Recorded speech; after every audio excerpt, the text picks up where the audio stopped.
السلام علیکم ورحمۃ اللہ وبرکاتہ۔ زکوٰۃ کے مسائل کے اوپر بات ہو رہی ہے، پہلے بھی ہم نے دیکھا ہے زکوٰۃ کے اوپر کچھ چیزیں۔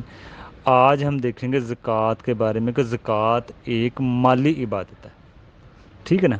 اس کا یعنی کہ جسم سے کوئی تعلق نہیں ہے، جیسے نماز ہے جسم سے تعلق ہے، ٹھیک ہے نا، روزہ ہے جسم سے تعلق ہے، حج ہے جسم سے بھی تعلق ہے، مال سے بھی۔ تو یہ جیسے کہ انسان ہے، اس کو خزانہ ملا ہے، کوئی بھی خزانہ کسی سے بھی ملا ہے تو وہ اس میں سے 20واں حصہ وہ نکال دے گا۔ کوئی نصاب نہیں ہے اس میں کوئی نصاب نہیں ہے، جتنا وہ ملا ہے وہ 20واں حصہ نکال دے گا۔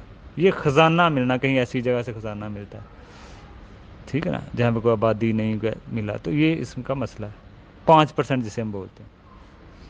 بلکہ یہ ایک چیز ہے کہ زکوٰۃ دینے وقت نیت ہونی چاہیے زکوٰۃ کی، کم زکوٰۃ دے رہے ہیں۔ نفلی صدقے کے لیے بھی نیت ہو، نفلی صدقے کے لیے بھی نیت ہونی چاہیے، لیکن فرض صدقے کے لیے بھی نیت ہونی چاہیے کہ یہ زکوٰۃ دے رہے ہیں۔ تو اگر آپ عطیہ بھی کر رہے ہیں، کہیں پہ تحفہ دے رہے ہیں، عطیہ دے رہے ہیں، تو وہاں پہ بھی نیت ہو آپ کی، تو اسی حساب سے پھر فیصلہ ہوگا۔ یعنی کہ آپ نے صدقہ، دیکھیں صدقے دو ہیں نا، ایک تو فرض صدقہ ہے جو 8 مصرف ہے ان میں ہی خرچ کیا جائے، ایک نفل صدقہ ہے، نفلی صدقہ ہے، اس میں کوئی آپ قید نہیں، وہ کسی کو بھی آپ یہ جو 8 مصرف ہیں ایسی قید نہیں ہے، مطلب، ٹھیک ہے نا۔ تو زکوٰۃ ایک مالی عبادت ہے، آپ کی طرف سے کوئی اور بھی یعنی کہ ادا کر سکتا ہے۔ جیسے نماز ہے، یہ ایک بدنی عبادت ہے، یہ کوئی اور تو ادا کر نہیں سکتا، آپ خود ہی ادا کریں گے۔ تو یہ کوئی بھی ادا کر سکتا ہے، یہ مال کا حق ہے، چاہے وہ بچہ ہے، مجنون ہے، کوئی بھی ہے، انشاءاللہ آگے بات آئے گی، تو اس کے بھی مال سے زکوٰۃ نکالی جائے، صحیح مسئلہ یہی ہے۔ اور بھی موقف ہیں لیکن بہتر یہی مسئلہ ہے، کیونکہ یہ مالی حق ہے۔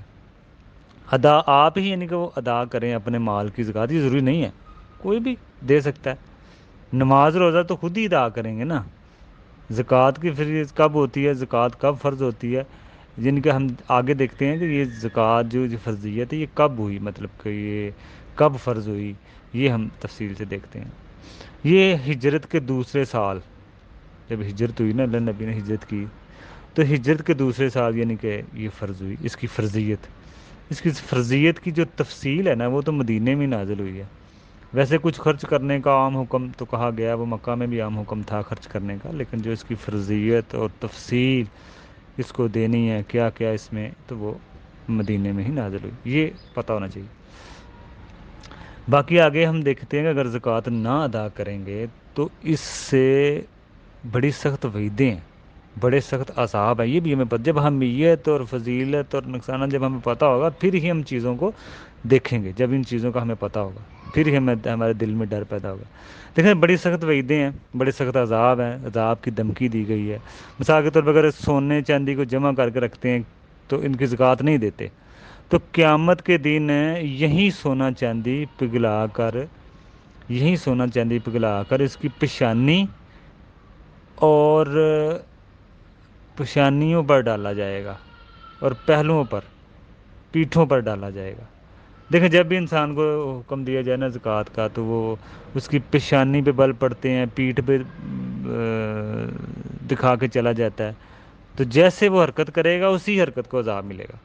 اسی طرح کرنسی نوٹ ہیں، یہ بھی ہر سونے چاندی میں آئیں گے، اس ٹائم کرنسی نوٹ سونا چاندی چلتے تھے کرنسی کے طور پر، آج کل نوٹ ہے، تو نوٹ میں اسی میں آئیں گے، سونا چاندی میں یہ پگھلا کر اس کے، تو یہ عذاب دیے جائیں گے۔ اسی طرح یعنی کہ جس انداز کی غلطی اسی انداز کی سزا، جیسے پیٹھ پہ دکھا کے چلے گئے، پیٹھوں پہ عذاب، جب زکوٰۃ کے لیے کہا جائے تو ماتھے پہ بل پڑتے ہیں تو اس پہ عذاب۔ تو یہ جس انداز کی غلطی اس انداز سے ہی اس کو سزا ملے گی، اس حساب سے۔ جیسے جانوروں کی زکوٰۃ نہیں دی، یہی جانور یعنی کہ لائے جائیں گے قیامت والے دن، اس آدمی سے گزارے جائیں گے، اس آدمی کو پیٹ کے بل لٹا کر اس سے جیسے گزارے جائیں گے۔ جیسے اونٹ ہیں، اونٹوں کی زکوٰۃ نہیں دی، 5 اونٹوں میں ایک بکری ہے، نہیں دی، تو وہ اونٹ موٹے تازے اونٹ آئیں گے، اوپر سے گزارے جائیں گے۔ یہی بکریاں ایسے گزاری جائیں گے، گائیں وغیرہ ہیں، نصاب بنتا ہے 30، نہیں دی، تو وہی جانور اس کے اوپر سے گزارے جائیں گے قیامت والے دن، وہی جانور لائے جائیں گے اور سب کے اوپر سے گزارے جائیں گے۔ بعض وعیدیں یہ بھی آتی ہیں کہ بعض مال اژدہا، سانپوں کی شکل میں بن جائیں گے، وہ انسانوں کو ڈسیں گے ہونٹوں پر، کیونکہ ہونٹیں دیکھیں ہونٹ جو ہے نا یہ بڑی نرم چیز ہے، تو اس پہ تکلیف زیادہ ہوتی ہے. جو نرم چیز ہو نا اس پہ اگر کوئی چیز ڈسے تو وہ اس پہ درد زیادہ ہوتی ہے. تو اس لیے یہ ہونٹوں پہ عذاب دیا جائے گا لوگوں کے، تاکہ درد زیادہ محسوس کرے. تو اس لیے اور جو زکوٰۃ نہ دے تو دنیا کے لحاظ سے بھی اعلان جنگ ہے، جیسے حضرت ابوبکر صدیق رضی اللہ عنہ کے بارے میں آتا ہے. انہوں نے کہا کہ اگر کوئی زکوٰۃ نہیں دے گا تو میں اس کے ساتھ جنگ کا اعلان کروں گا. تو اس لیے اس کی اعلان جنگ بھی جو اسلامی حکومت ہے نا وہ اس کے پاس اختیار ہے کہ جو زکوٰۃ نہ دے اس کو سبق سکھائے، ادب سکھائے اس کو. تو یہ بھی اس کا ایک ہے مسئلہ، ٹھیک ہے نا. تو اس لیے یہ ساری وعیدیں ہیں زکوٰۃ نہ دینے والوں کے لیے. تو کتنے سخت عذاب ہیں دنیا کے مال کے لیے، حقیر مال کے لیے. آپ اپنی آخرت خراب کریں چند فیصد نکالنے سے. تو اللہ نے مال دیا ہے تو اللہ نے جو مال دیا ہے تو اسی سے ہی نکالنا ہے، ٹھیک ہے نا. تو اس لیے جب ان چیزوں کا ہمیں پتہ ہوگا پھر ہی ہم دیکھیں گے کہ کن کن چیزوں پہ زکوٰۃ واجب ہے اور کن کن چیزوں پر زکوٰۃ دینی ہے اور کیسے دینی ہے. دیکھیں جیسے زکوٰۃ فرض ہے نا، اس کا علم بھی ہم پہ ہمارے اوپر فرض ہے. ہم نے اس کا علم ہی حاصل کرنا ہے، علم بھی حاصل کرنا ہے. جیسے نماز فرض ہے تو اس کا علم بھی فرض ہے، سیکھنا کس طرح سنت کے مطابق پڑھی جائے. روزہ فرض ہے تو اس کا علم بھی فرض ہے، بنیادی علم جو ہمیں سنت کے مطابق ہم روزہ رکھیں. تو جو زکوٰۃ فرض ہے تو اس کی بھی فرضیت یہ بھی ہے کہ اس کا علم سیکھا جائے. یہ کوئی عذر نہیں چلے گا اللہ کے ہاں کا مسئلے کا پتہ نہیں تھا. زکوٰۃ کا تو پتہ کوئی نہیں، مسئلہ کیسے دینی ہے، کس کو دینی ہے، کتنی نکالنی ہے، کن کن مالوں میں نکالنی ہے، یہ پتہ نہیں ہے. تو یہ بہانہ نہیں چلے گا.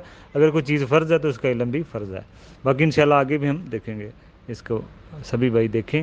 اور کسی کا کوئی سوال ہو تو نیچے نمبر لکھا ہوگا واٹس ایپ کے اوپر بھی آپ کر سکتے ہیں. السلام علیکم ورحمۃ اللہ.